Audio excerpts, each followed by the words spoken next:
Hello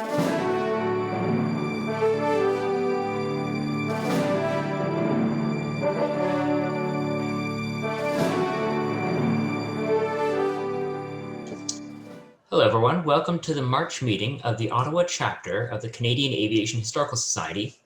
Before we get to tonight's presentation, I'd like to mention a new video done by Glenn Matthews that has been posted to our CAAHS YouTube channel. The video is an interview with retired Department of Transport accident investigator, Dr. Olaf Skenna, recounting his experiences working on the accident investigation of Pan Arctic Airline Lucky Electris CFPAB at Ray Point, Northwest Territory in 1974. My thanks to Glenn for capturing that fascinating story and allowing us to share it with our viewers of the channel. I will add that I'm recording this presentation tonight, so anyone who wishes to see it again, or anyone who's missed it, can find it on our YouTube channel, and it should be posted in about 2 or 3 days once we get everything gussied up and looking good. So tonight's speaker is Dominique Prinet. Dominique began his flying career in France before immigrating to British Columbia, Canada at the age of 25, where he became a commercial pilot and instructor. From 1967 to 1971, he was a bush pilot based out of Yellowknife, Northwest Territories, flying Beaver, Otter, and Beech 18 aircraft on wheels, floats, and skis in the Arctic and high Arctic. Later in the 1970s, he became the vice president of Nordair, and in the 1980s, Canadian Airlines. He also spent 5 years in Tanzania, turning around and managing their national airline under a World Bank project. Since retiring, he has spent his time teaching sailing in Vancouver. Dominique's new book, Flying to Extremes, Memories of a Northern Bush Pilot, has just been released this month. Please join me in welcoming Dominique. Thank you, Kyle. Thank you all for being here. I'm a little bit intimidated talking to all these fancy pilots who are flying large and fast airplanes at high altitude. I have always followed the traditional wisdom of flying as slowly as I could and as close to the ground as I could. And it worked for me. I'm still around. So I'm going to show you some pictures of my flying in the Arctic after 2 or 3 pictures of the contraptions I flew in France before I came to Canada. So this is one airplane that I flew for over several summers. It's in the early 30s. Well, I wasn't flying it in the early 30s, sorry. It was designed and built in the early 30s.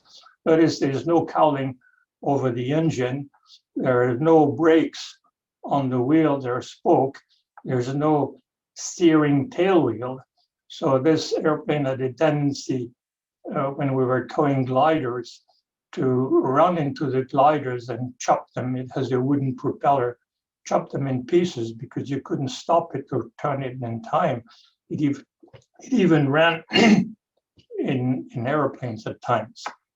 The funny part is that it's quite flammable because it's made of wood and fabric. So to reduce the risk of fire, you could jettison the fuel tank. I see the fuel tank is underneath the seat here. And in the cockpit, there is a big red handle on the floor. So when you start burning and you want to drop the fuel tank, you just pull the red handle and the fuel tank comes off. Never tried it, but that's the theory. Another fun airplane with which I also flew over several summers towing gliders is this one, the German airplane. Here it is, you see it downtown in Paris on the Place de la Concorde. And there's a German guy, another one in the back over there. There's another fellow there. And the pilot is up front and there is an officer in the back. So it's right downtown in Paris. Notice the slats in the front of the wings here all the way along. And the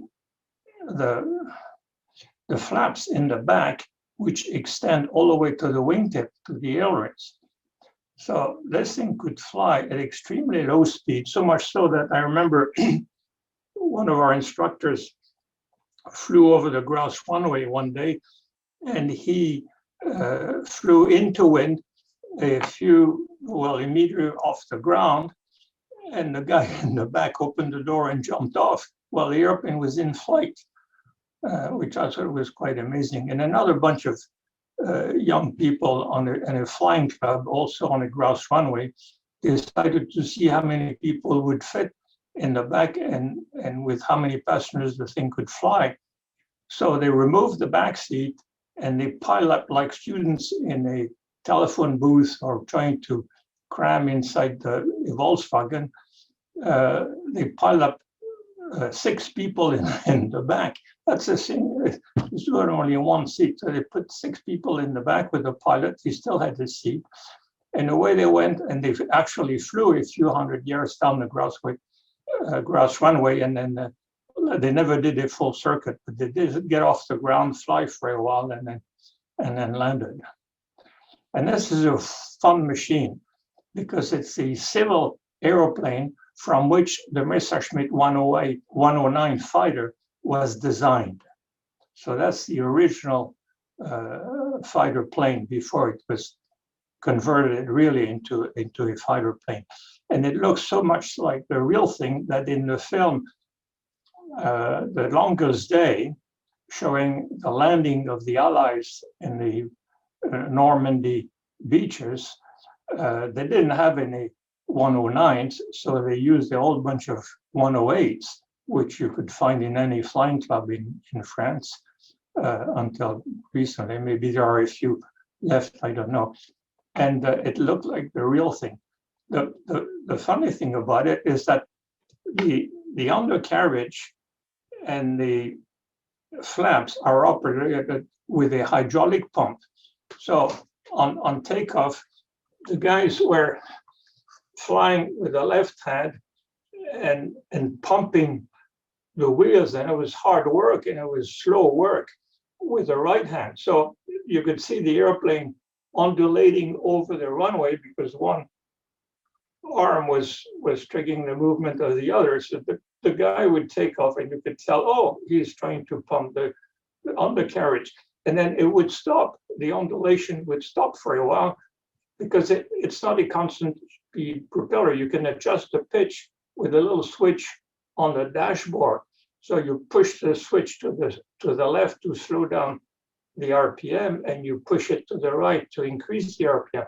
So there you are, pumping, trying to gather a speed over the runway, pumping the undercarriage, and then stop, and then jiggle the RPM with a little switch, and then keep on pumping.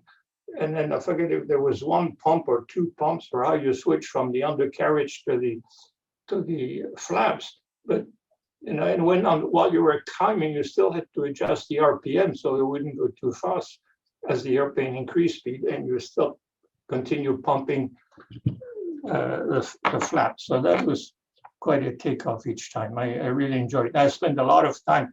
I was 18 or 20 years old and attacking convoys and shooting at rail cars and locomotives and shooting at trucks along the highway. It was just great fun.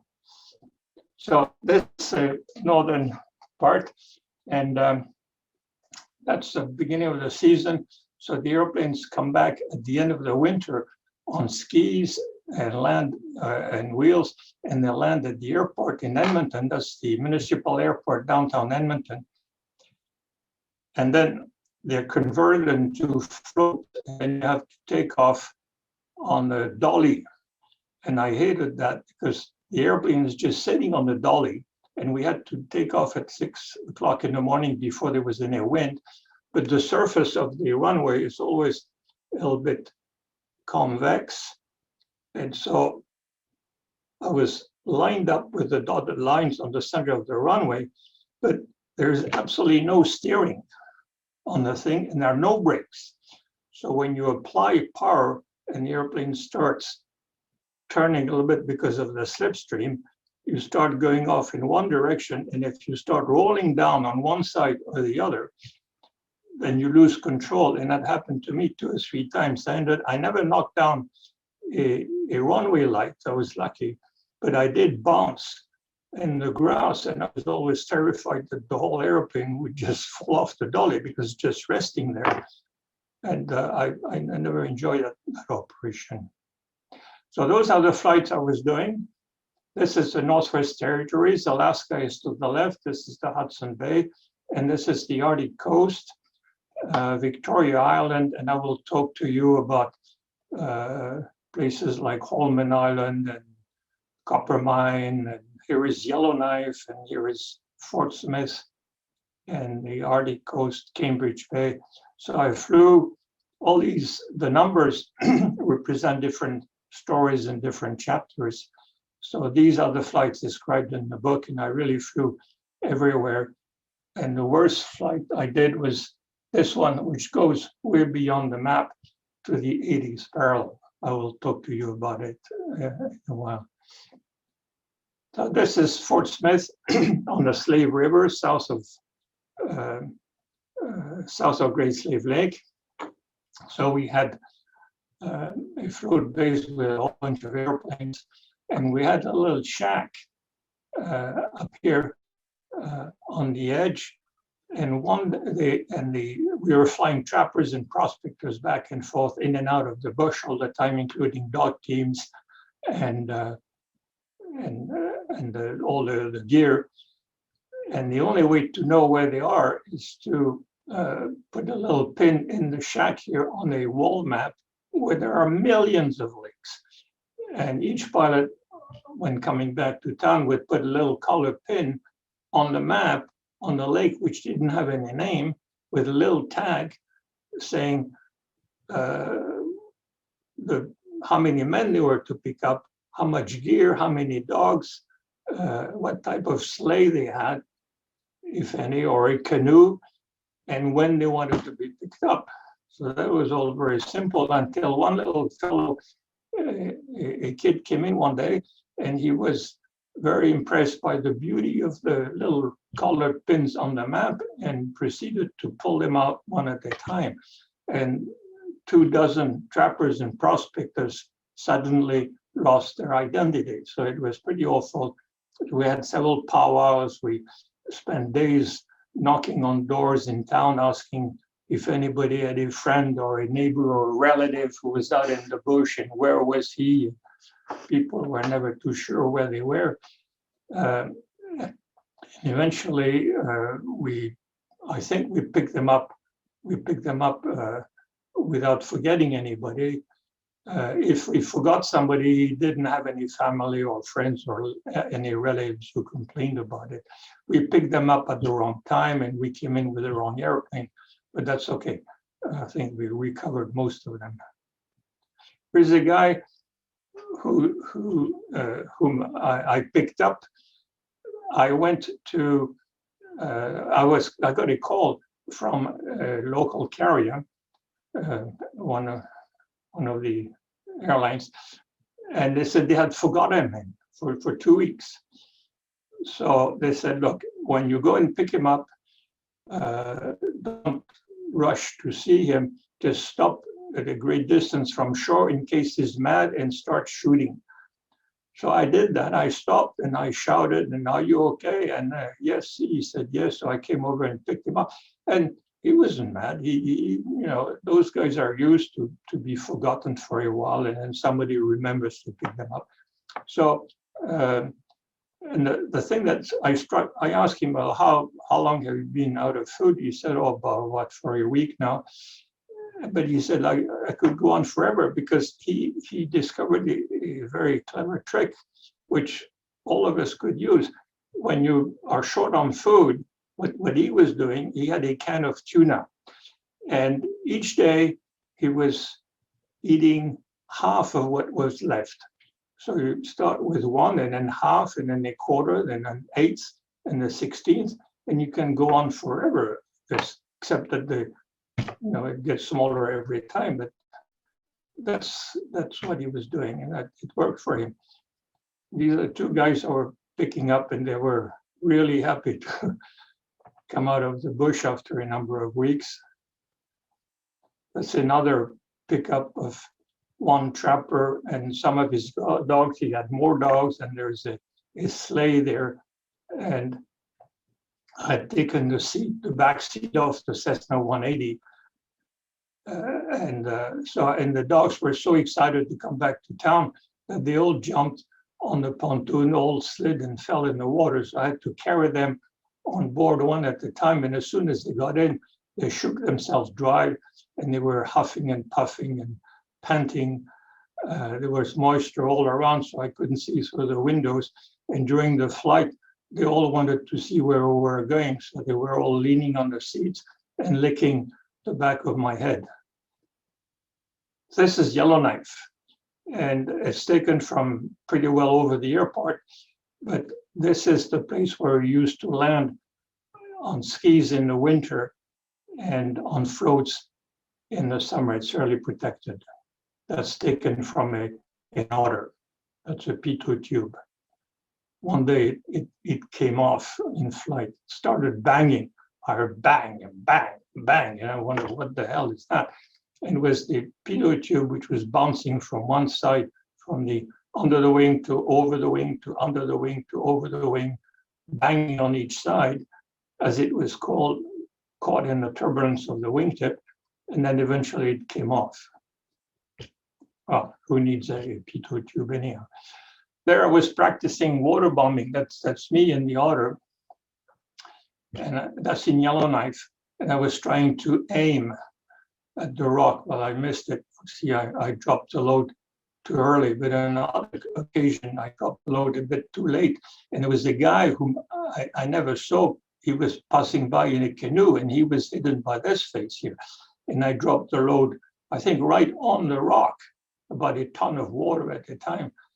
And the poor fellow was with his canoe was filled with water, and he got a shower like never in his life before. But he I don't think he was mad. He didn't come back to the station to complain. That's another interesting flight. That's on Great Bear Lake in July. There is about 6 feet of ice, but it's rotten ice. So you can't land on skis, and you can't land on pontoons either. But the edges are open. So that's the northeast corner of Great Bear Lake, just north of the Arctic Circle. And I was flying for a lodge, which is just there to the right somewhere between islands. And there was open water there, enough to take off. And I had to move some boats from the lodge to a place with open water on the other side for the American fishermen to fish lake trout, up to 40-pound lake trouts. And I thought it would fly with 2 boats. So I tried it. Well, it wasn't a very good idea, because after takeoff, I couldn't gain any speed. I was then over ice for a while. It was wide open in front of me, but I was going in the opposite direction to the northeast. Here I'm flying to the southwest. So I was going exactly in the opposite direction, and couldn't gain enough speed or altitude to turn around. So I must have spent 10 or 15 minutes trying to gain enough altitude, enough speed to make a U-turn and then come back. And that's about after at least half an hour of flying, I had gained enough altitude that things were stabilized. But I was flying very slowly, and the flaps are down. You can't see it, but without the flaps, it wouldn't fly, and pretty well take off bar.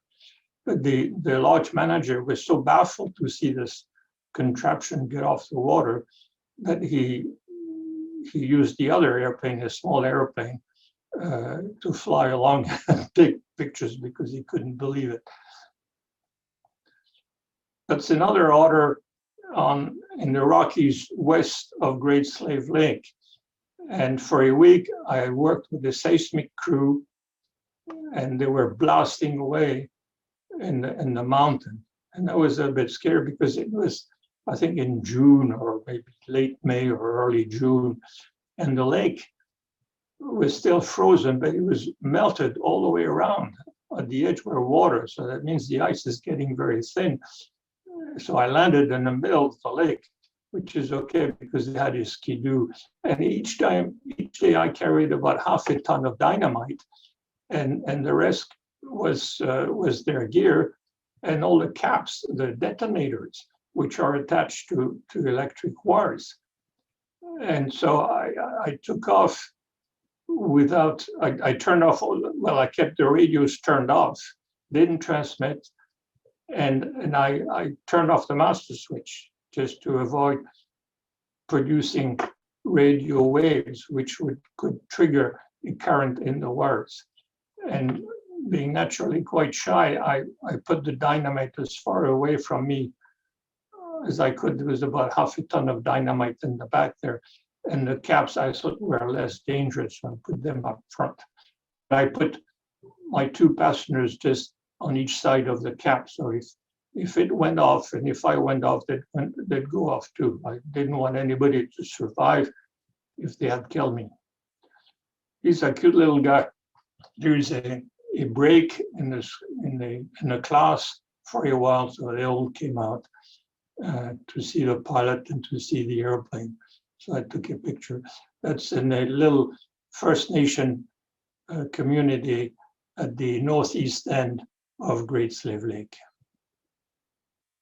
I'm going to show you some picture of this part of the Arctic coast. The Perry River is like this. I will show you it to you on a map. I think the following slide is a map, and some areas over there.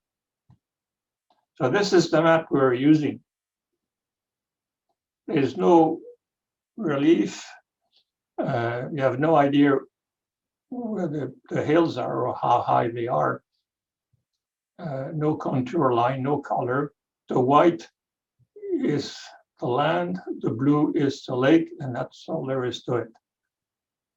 And one of the maps, not this one, but another one, there was a big square in the corner saying, be careful, some mountains have been reported in this area at possibly 3,000 feet. Well, it's nice to know. Anyhow, I went there on many occasions. You see, here's a trip that I did, and here's another trip I did, and this is another one. And obviously I went also in that direction. And then I went with a mining group. There's nothing there, by the way, it's just the mouth of the Perry River. I don't know why everybody goes through there, because I guess it's a good landmark. And I did some more flying with people who didn't know where they wanted to go. There's another one like this and another one like that. You know, people tell you, well, we're left or right, or try to get to this place. They're usually geologists. So they want to see some formations or some lake, or so they explore. So I had to keep track of where we were. So I drew on the map our trip, and then we went down here and then down there, and they wanted to go over there. You know, after a while, if you don't write it on the map, you don't know where you are. And here I flew several times with the water resources. We're trying to measure the depth of the river, of the Perry River, summer and winter. And I noted Eskimo camp in here. I will show you a picture of the Eskimo camp.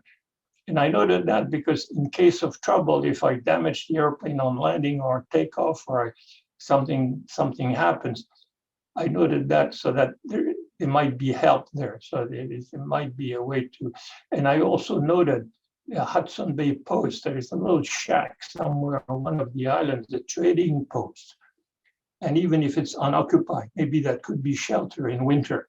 So every time there was something interesting that could be used, I marked it on the map.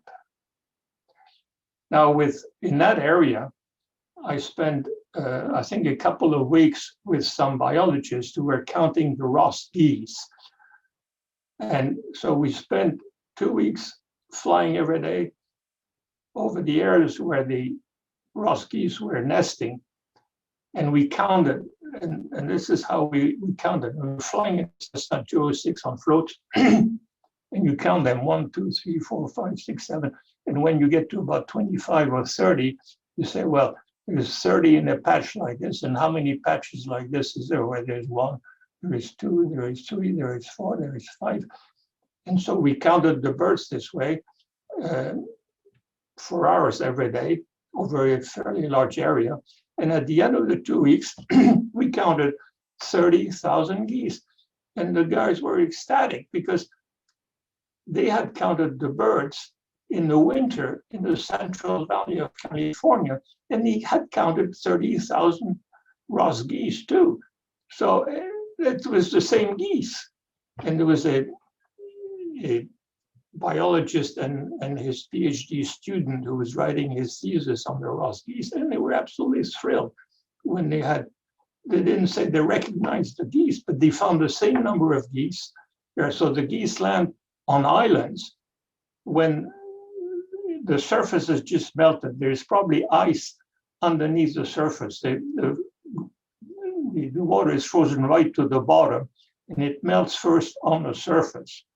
So the geese go to islands which are protected from the mainland by about a foot of water so that the foxes can't get at them. And they nest with, use feathers for their nest. And then the kids, when they're born, just have a few weeks to learn flying. They practice takeoff and landing and do circuits. And they've got to be fully licensed by the end of the summer, which is the end of August. If not, they stay behind. That's as simple as that. If they can't do the job, these are eliminated because the whole family goes out at the end of the summer. Here is the camp, one of the camps I used as biologist. This is quite spectacular. And when I was flying in those conditions, I was thinking, can you believe that they're paying me to do that? That's an exceptional day north of Yellowknife. This is Nahanni River in the Rocky Mountains. It's now a national park. It was pretty wild at the time. Nobody ever went there except one guy from Fort Simpson who went there every year. He was the only one who knew the river and could make it. He carried his canoe up the hill and over the falls. And I landed there fairly regularly with the water resources, always hoping that my engine wouldn't quit while I'm taxiing. And we stopped for several hours and measured the water depth, temperature, and velocity across. And many people have died in this valley. Lots of dead bodies in airplane crashes all over the place. Now, these are the same water resources. And I hope that you appreciate this picture and its composition and its color and its sharpness and its general beauty, because that's a $1,500 picture. So I hope you like it. I bought it from a magazine. Sorry, I forget the name, but it was posed. You see, here are my three water resources people from National Geographic. National Geographic. If you wonder where they make their money, it's from selling pictures. So here is the lock, which is used to measure the water velocity and at the same time the depth of the water. So this guy is really posing and holding I should have brought my camera with me and taking the picture myself.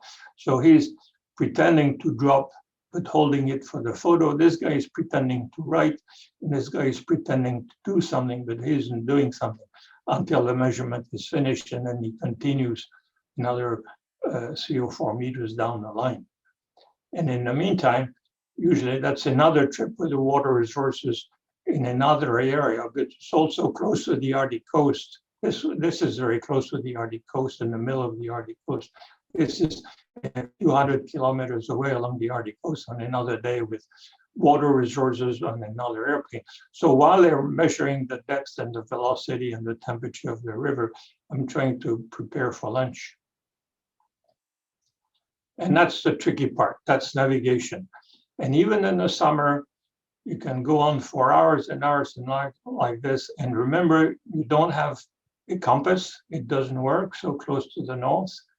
So you navigate with a gyro compass, and the gyro compass keeps the direction for about 20 minutes, maybe half an hour.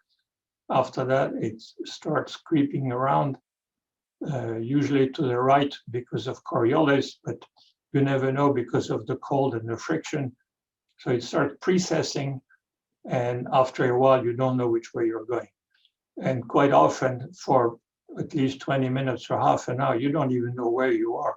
So it becomes tricky when you don't know where you are and you're not even sure which way you're going. That's, at times, it's a bit scary, especially when the weather is not too good.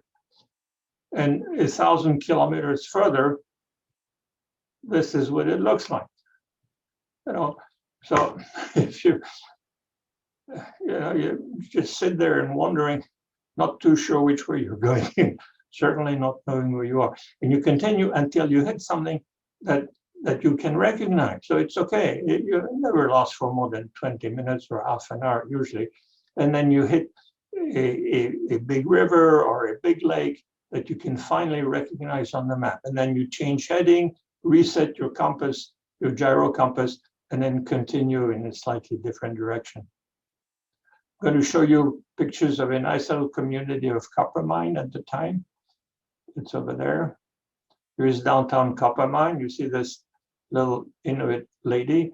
The dogs are kept on a chain in the summer and fed 1 Arctic char per day. The guy goes out with a net, catches a whole bunch of fish, which he dries, and then feeds 1 fish to the dogs. So the Arctic coast is right here, a little bit of beach. That's downtown Coppermine. And about 100 kilometers to the east of there was a small community with a few families. And I took these pictures because it shows this Inuit lady looking for seals with a spyglass, which is probably left by one of the early explorers in the 1875 or 1900, somewhere in there. And God knows where she got it, but that's what she has to look for seals. And notice the 45-gallon drums for diesel fuel for heating, and the caribou hides, and the dog sleigh, and the little Inuit boy. There's a beautiful young woman in the Arctic community to the east of the Northwest Territories. I'm going to show you some pictures of this area now, Baychimo Harbour and Bathurst Inlet. Here's Baychimo Harbour. That's the entire male population. The ladies are a bit shy and they stay away, but so there's maybe 3 or 4 or 5 families, and they saw no airplanes during the winter, and maybe 2 airplanes, sometimes 3 airplanes in the summer. So when one came along, it was the excitement of the year because they have no radio and no television and no library. So they're always happy to have visits. So they all come and look at my airplane. They even open the door to look inside. And there's another little kid in Baychimo Harbour. This is how I found my airplane one day, a little bit south of the previous community. The Arctic Ocean is just to the right. In fact, the ice was about 1 kilometer away. And we tried to go back to town, to Great Slave Lake, which was about 4 or 5 hours away from here, over the hills. And the day before, I hadn't been able to go through. I tried and tried and tried. It got so bad that I came back, and the weather was absolutely miserable. And I was glad to be able to land somewhere. It turned out that the community was abandoned. There was nobody there. There was just a few shacks and an abandoned church with no benches in it, and half the floor was missing, and there was no door on it. So I had 3 passengers, American tourists, and so I told them, well, stay in the airplane and I'll spend the night in the church. Well, the night, so to speak, because it's daylight all the time. And so they did, except that the guy in the back came over and decided this would be more comfortable in the church because he could lie down. So the 2 others moved up front as the airplane slowly sunk, because the pontoons, it was the beginning of the season, and the pontoons had not been checked out thoroughly before they were put in Edmonton on the airplane. So it was leaking, but slowly. So at the end of the night, they were full of water. Then I asked the passengers, why didn't you come and tell me it was sinking? I said, the guy said, I did, but there were so many mosquitoes that ran back inside the airplane. So that the couple sank with the airplane peacefully and then settled on the ground. That's how I found the airplane the next morning. So it took me 2 days, nonstop. There's daylight all the time, to work and get the airplane out. And the work was cold, I can assure you. It was overcast and drizzle. And I eventually got the airplane out by using 2 empty 10-gallon kegs that I had on board. I had used the fuel, and then I found a few others like this guy here and maybe this one.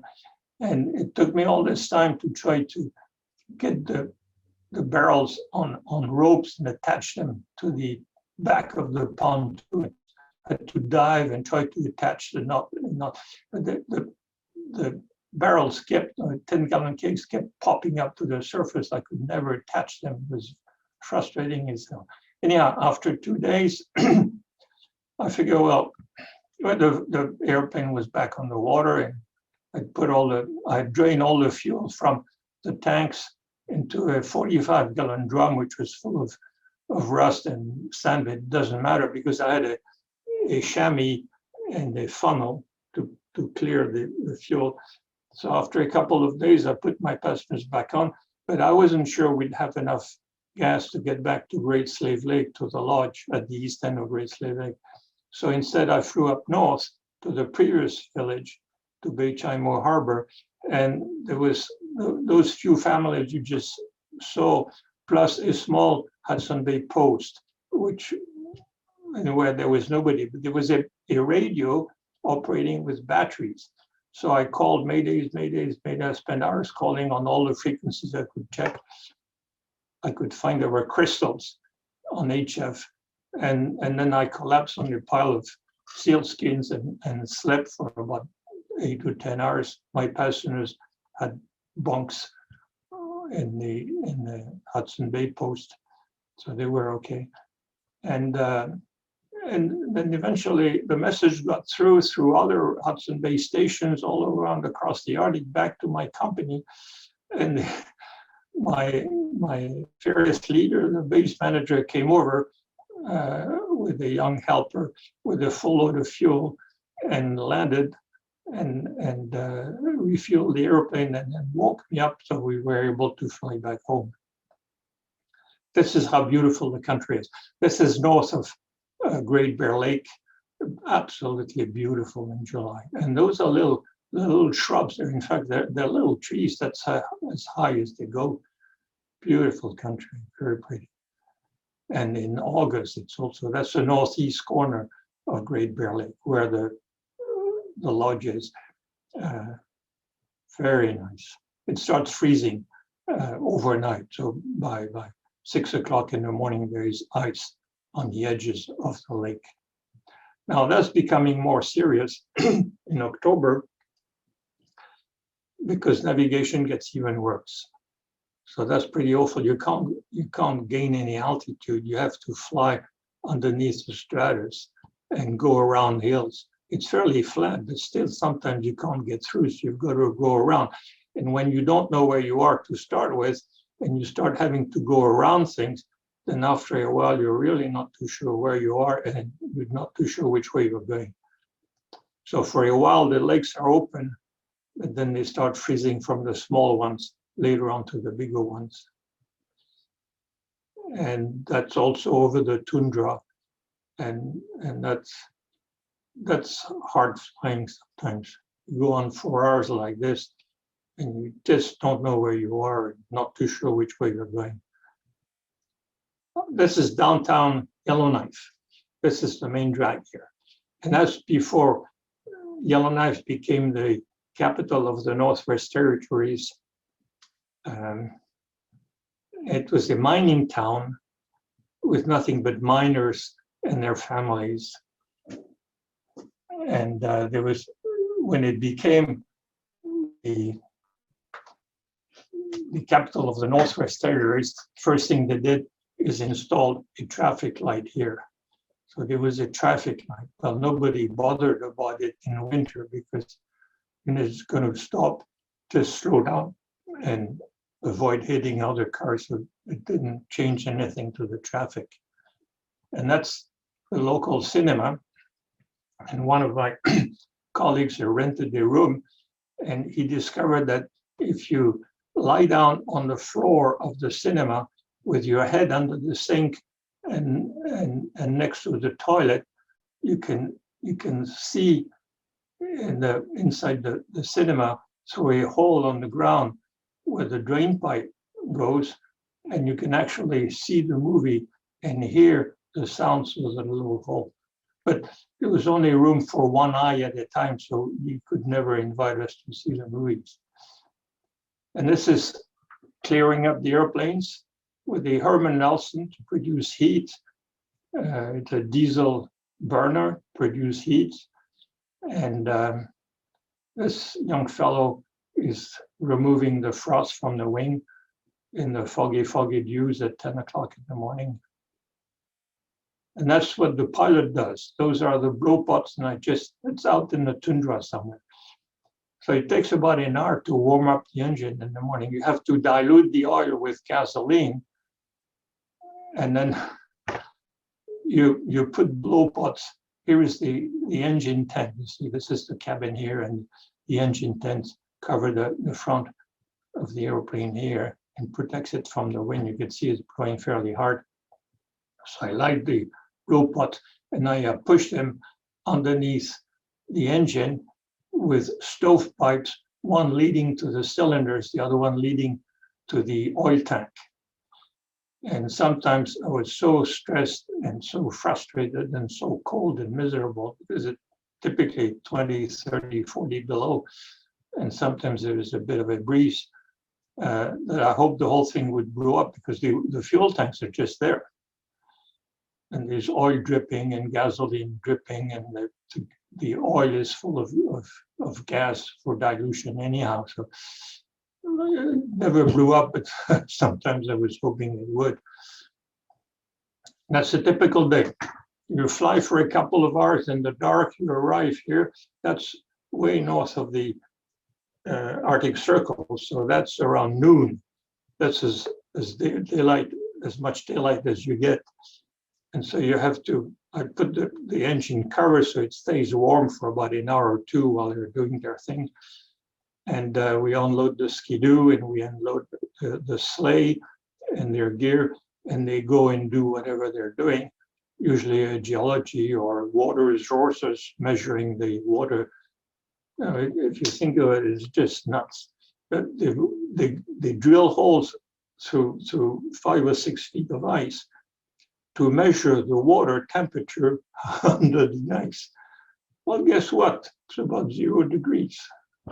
But if you wonder where your tax dollar goes, that's to tell exactly the temperature of the water flowing underneath the ice in December along the Arctic coast. And it's usually minus 0.5. One day, it was in November, I had to bring some fuel drums to the camp there. So there was just nothing but fuel drums. So I took my wife with me, and we landed, and I was told that the ice should be frozen to the bottom. And the purpose of the mission, I was told, was to check that the ice had indeed 50 centimeters thickness required for landing with the Beech 18 on wheels. And so I was there, and as soon as the airplane stopped, it crashed through the ice and was sticking out at 45 degrees. Eventually settled back fairly quickly horizontally. So my wife and I came out with 35 below. I remember because my wife on landing was reading the gauge to the top right of the cabin, the outside temperature, and she just told me, oh, it's 35 degrees below. So we ran to the little shack, which I knew from previous trip was the kitchen. It was empty. There was a table and 2 chairs and absolutely nothing else. So I tried the next shack. Shack was totally empty. There was nothing there. And the other shack was also empty except for a stove. And I was looking for matches and couldn't find any. So I went back to, by then, the outside of our clothes were totally frozen. I was frozen from the inside. My hands were all curled up from the cold. My wife has stopped walking. I told her to keep walking so it wouldn't freeze too fast. But she said, look, I can't, I'm exhausted. I'm running out of steam. And so was I. And so I closed the door and said, well, we're going to sit down and it's not going to be very long. And I closed the door so the wolves wouldn't tear us apart. And then before sitting down, I said, look, I'll have another look. I went around the shack and I found a little package of paper matches. So I ran like hell to this one where I had the stove, pulled out all the maps and the centerfold, Playboy centerfold off the walls, tore everything off and threw it in the stove and tried to latch a match. But the whole thing came off because my fingers were so clumsy that I couldn't operate properly. And so, and the fire, all the matches went off at the same time. And it caught fire, and that's how we were saved. So the next day, a twin engine Beech 18 from the company came over wondering why we were not back. And they dropped a little message saying, we're going to come back, not to worry. We're going to come back and get you. The day after, I had some tinglings in the distance, and a First Nation guy came in with a dog team. And when he came in and stopped his dog team, and he said, oh, the ice is not too sick yet. So yeah, I noticed. And he said, well, I came over because I know that usually when airplanes land in the distance, after a while they take off again, but this one had landed and not taken off. So I wondered what happened. So I came over to have a look. So we gave him some tea, that's all there was in the kitchen. And he gave us a chunk of frozen caribou from his sleigh. He said, well, the ice is so thin, I can't take you back with me. His community is about 30 or 40 kilometers away. So I'll come back in a few days and take you out. And the day after, a big helicopter came over and they dropped 2 of our mechanics and they cut a big hole on the ice around the airplane, lifted it up, put it on the ice. And my wife and I came back to Yellowknife with a helicopter, and the 2 mechanics stayed behind for a couple of days to drain the airplane and fix the propeller blades because they were a little bit bent, and that's all there was to it. So 2 days later, they flew back to town with the airplane. That's a Beech 18 with which I used to do the sked from Yellowknife to Fort Resolution to Fort Smith, and sometimes to Lake Athabasca. I had 13 engine failures with this thing. We had 2 or 3 of them. The problem was the carburetor heat. And the carburetor heat wasn't working. And one day I had an engine lost number 1 crossing Great Slave Lake, which wasn't iced up. It was just barely frozen. There's no way you could land on it. So I crossed in the middle of Great Slave Lake, number 1 engine stopped. So that's okay, I continued, landed here, and then took off again. The ice melted, so it took off again, went to Fort Smith, and then the number 2 engine stopped.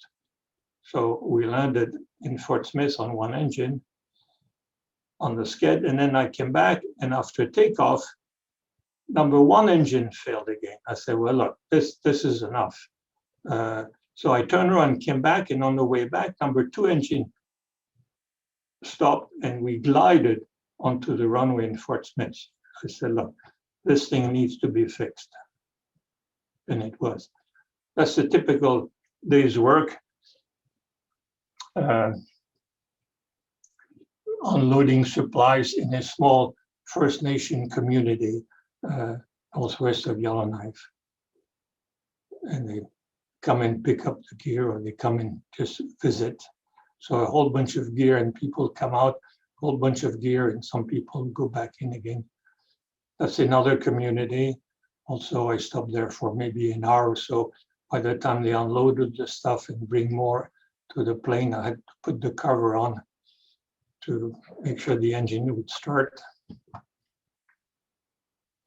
Now, this is a fun story. This is in the tundra northeast of Great Slave Lake, about maybe 2 hours away from Yellowknife to the northeast. We had dropped some prospectors. They're prospectors. They're looking for minerals in the summer, and they were there with summer clothes and enough food to last for the summer, and were supposed to be picked up before freeze up at the end of the summer. Well, guess what? We forgot. So sometimes during freeze up, somebody realized, oh my God, we've forgotten those guys. I wonder if they're still alive. But by then you couldn't land. You had to wait for weeks until there was enough ice to be able to land. So we couldn't do anything. And then eventually with enough ice, we went to find them. But it's one of those cases where the returning pilot puts a pin on the wall, but is not too sure where he landed. And that particular pilot was gone. So we couldn't even ask him. I don't think he put a pin on it. He described the area, I think, in the book.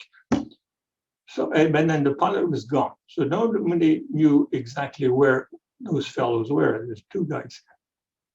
So one of our pilots flew and spent 5 hours, 2 hours to go, 2 hours to come back, and 1 hour searching, looking for them, because it's only daylight from 10 a.m. to 2 p.m. So you haven't got much time to do any searching. So he spent the day looking for them, didn't find them. The next day, the manager sent another pilot, and he went there, spent the day searching, and couldn't find them. And the next day, it was my turn to go. So I went there, and when I was flying around in this low stratus, I said, well, the guys are lost, we'll never find them. And at one point, flying low, right along this ridge, that's how low I was flying, between ridges, trying to find the tent. That's how hard it is to see it. I saw a tent go by at close to 200 kilometers per hour. So I wasn't sure it was a tent. So I turned around, came back, and sure enough, there was a tent, and two guys jumped out and waving frantically. So I landed, and they showed me how they had survived. Well, they had run out of food about 6 weeks earlier, but they managed to shoot a caribou. So they survived on that caribou, and they totally ran out, I think, a week or two earlier, getting pretty skinny. And for heat, since they didn't have anything else but summer clothes, they had made a stove out of an aluminum suitcase, which they had with them. So that was their stove, and they put some tin cans one above the other for a chimney. You see the chimney sticking out, and they burn what they didn't eat in the caribou, the antlers and the bones and the guts and whatever they could. And then after a while, they had no more food and no more heat. So they were happy to see me. So I loaded them, but by the time we took off, it was getting dark. And after about 20 minutes, it was so dark, I was lost again. I didn't know where I was and didn't know where shore we were going. So I was desperately looking for a place to land. And I ran into a big lake, which was still open most of the way, except the south end of it, which was frozen. So that's the only place we could land. So we landed on the frozen ice at the end of the lake, hoping we wouldn't go through. And from 2 o'clock in the afternoon until 10 o'clock the next morning, we spent our time waiting for daylight. And then the next day, we took off and went back to town. This is Holman Island, a very nice Inuit community where I went. And you land, there's no runway, and you can't land on the ice because it's so rough, it's awful. You can't land anywhere around the community. So I landed right downtown. And I don't think I landed between these, but I landed between rows of houses. And it could have been between these houses and other houses on the site. I don't know, but I landed right downtown and stopped my run right in front of the church. There's a little wooden church in the middle. This is, I'm coming close to the end of this is my last story. Flying up to the 80th parallel in February. It was absolutely awful, never again. From Yellowknife to Cambridge Bay, that's, well, you can see the scale, that's at least 400 miles or more. And then from Cambridge Bay to Ray Point on Melville Island. And then from then on, an 11-hour flight at night up in there without stopping the engine, refueling on the tundra on 45-gallon drums and coming back all in the dark under the stars, landing on the ice cap and landing on the tundra and landing here again on the tundra and somewhere else on the ice cap. It was just awful. It was so cold inside the Otter that at one point, the passengers sent me a bottle of whiskey, and I thought they were feeling sorry for me because I must have looked miserable. I was totally petrified and sick in the belly. And so I thought they wanted to cheer me up with the bottle of whiskey, so they passed on the bottle of whiskey. It turned out it was frozen. That's inside the cabin. Whiskey was frozen. And so that was just a kind way to let me know that the heating system wasn't working. I know it wasn't working because I was so afraid of running out of fuel that I turned off the heat. So it was just as cold inside as outside. So here's Cambridge Bay. That's the first community. The other one I'm going to show you is Ray Point there. So here's the first one, Cambridge Bay. And you see navigation in a turbine. This is water. This is the Arctic Ocean. This is Cambridge Bay. And this is the tundra. No compass, and the directional gyro compass doesn't hold for more than 20 minutes or half an hour. What saved us is that I had a C4 compass, which automatically corrects for precession. And without that, I would never have been able to make it. Because how do you know which way you're going, and how do you know where you are? I mean, it's just not possible. This is navigation. Now here I could tell I'm over land, because here there's a ridge of some kind. But in most places, you see little patches of ice, and you don't know whether it's sea ice or lake ice. And it's all flat. And that's around the middle of the day. This is noon, and this is the astro compass, which I use to take sights on the sun and on the moon to reset the gyro compass. So this is noon, and I know this is 180 degrees true south. So I take a sight with this one, and I can tell, knowing the angle of the astro compass vis-a-vis the axis of the airplane, because there's a graduation at the foot of it. I can tell which way we're going and reset the gyro. This is Melville Island. This is halfway up to the 80th parallel. Melville Island. This is the ocean up front. This is land. This is the ocean in the back. And we only found it because there was a little radio beacon, which you could pick up from maybe 20 or 30 miles. So you've got to be pretty accurate to be able to catch it. And once you've got it, then you're in business. You just come in and land. And I'm going to show you the camp here. I think, no, I'm not showing you the camp. This is the last picture.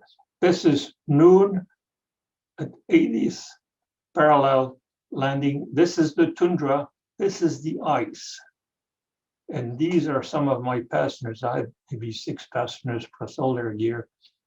And one of them came back because he could see fresh bear track. There was a bear in hibernation in the neighborhood who may have just gone out for a pee in the middle of the winter and then back again to his den.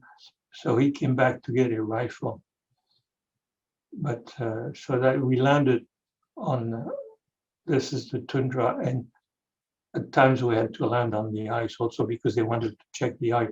They wanted to go there to see if it was possible to have a convoy of oil rigs and equipment on caterpillars to do oil exploration in this area.